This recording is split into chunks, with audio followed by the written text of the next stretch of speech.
Long, long ago, there was a great thief. He lived in a land where the light did not shine, where all suffered in the darkness. People call me? Sorry, Kaya. Directly into the microphone, please. Otherwise your voice'll, you know. Okay. They call me the Dagger Bandit, but no one sees that I rob the rich and give to the poor. Here in the dark, evildoers run rampant in the shadows, while the good, honest folk stumble blindly on, just trying to find a way through.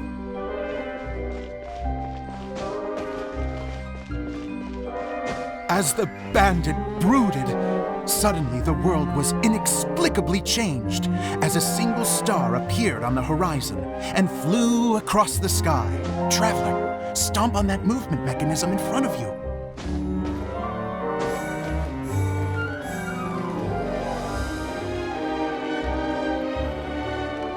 Light. A brief flash, yet enough to illuminate the world. If I can find the source of that light, I can shine it into the darkness, and the people will suffer in blindness no longer.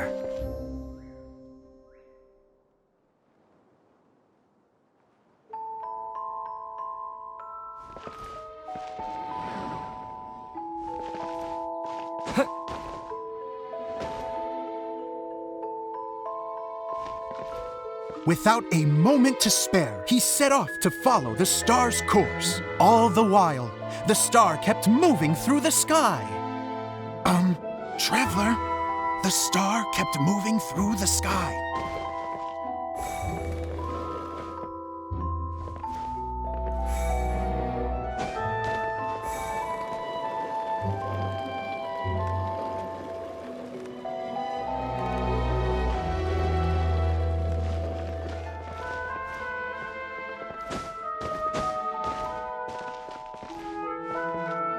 Looks like I have to go through the desert. This could get dangerous. If everything he'd heard was to be believed, the desert ahead was a no-man's land filled with horrors. Worse still, the star had landed in the most difficult-to-reach location, surrounded by sheer cliffs. But he was determined to press onward.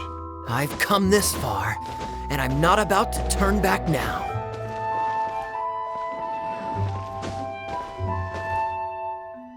The Dagger Bandit trekked deep into the desert wasteland.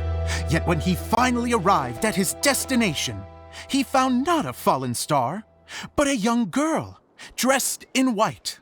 How strange. I'm positive this is where the star landed. Young lady, do you know where the light has gone?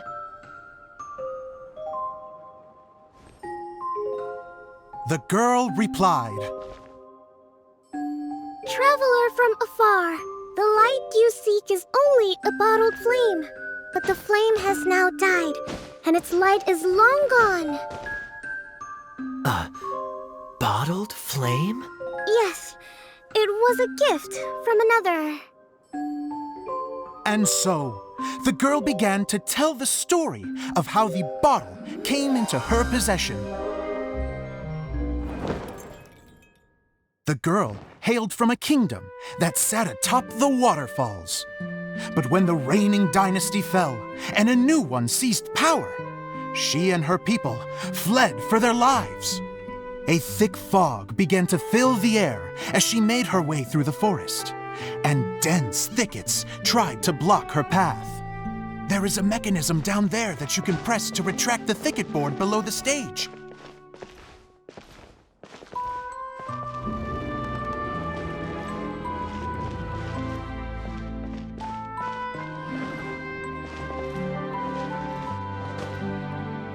If I only had a lamp to guide me through this wretched forest, then I could survive. With scratches covering her arms and legs, the girl pressed through the pain and made her way forward. The road ahead was arduous, but she was determined to press onward. I've come this far, and I'm not about to turn back now.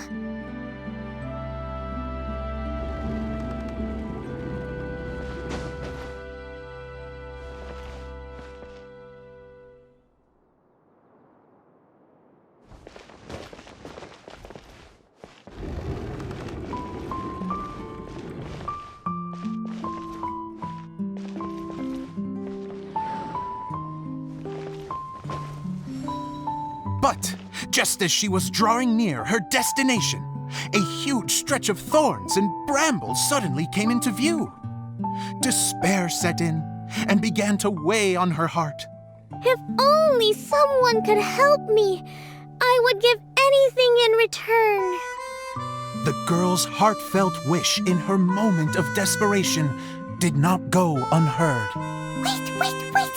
There's no mechanism for the final thicket! Ugh, I must have forgotten to check those boards. According to the story, those thickets should be gone from the stage now, right? Yes, total oversight on my part. Ugh, what a pain. I can help! Traveler, catch!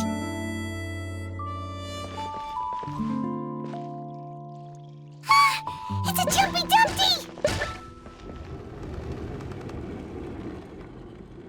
The girl's heartfelt wish did not go unheard, for a Jumpy Dumpty who was passing by helped to clear a path for her.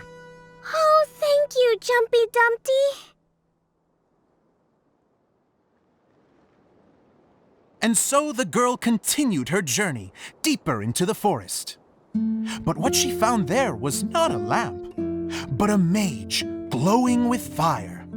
So, just to clarify, it was supposed to be the mage who helped burn a path through the thicket. Save it for the end, man! The mage took pity on the girl and handed her a bottle. Then, the mage began to tell the story of how the bottle came into her possession.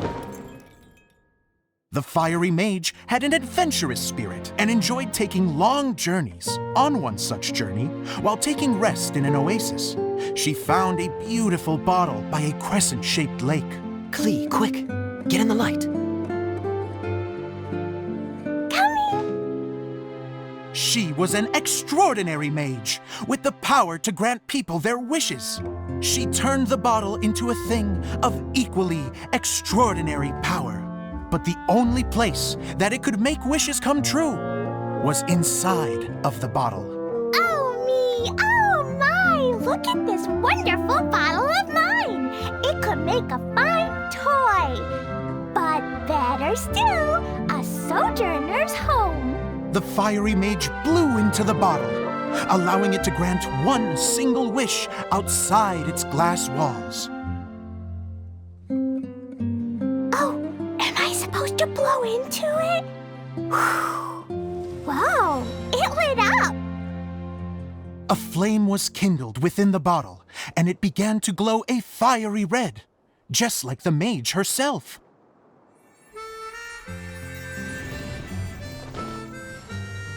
After the mage finished telling her story, she disappeared, leaving only the bottle behind. A magic bottle that can grant wishes. And I wish to leave this place and go somewhere where no one will ever find me again. And then? The bottle seemed to softly inquire.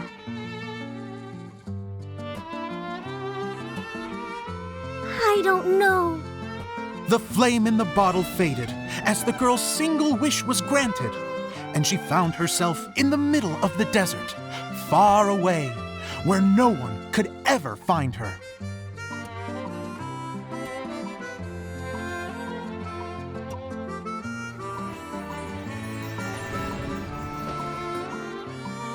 When the dagger bandit listened to her story, he sighed in disappointment that the flame with the power to grant wishes outside of the bottle had already died. But this doesn't make sense. If it truly granted my wish, then nobody should have been able to find me here. Maybe they shouldn't. The desert is difficult and dangerous to navigate, but I was determined to make it, no matter what. Then take this bottle with you for your trouble. It may be able to grant you your wish, though sadly, only within the confines of the bottle itself. All I wish for is light. Honoring the bandit's request, the girl wished for light inside the bottle, and sure enough, it lit up. They found that while the light was only generated within, it could nonetheless shine through the glass and reach anywhere in the outside world. Even though it doesn't burn as brilliantly as the light that shone before, this is still an extraordinary light. What will you do after I take the bottle? I don't know. Well, then maybe you should come back with me. With no reason to refuse, the girl accompanied the dagger bandit back to the land where the light did not shine. They brought light to that place, and the darkness was dispersed, and they lived happily ever after.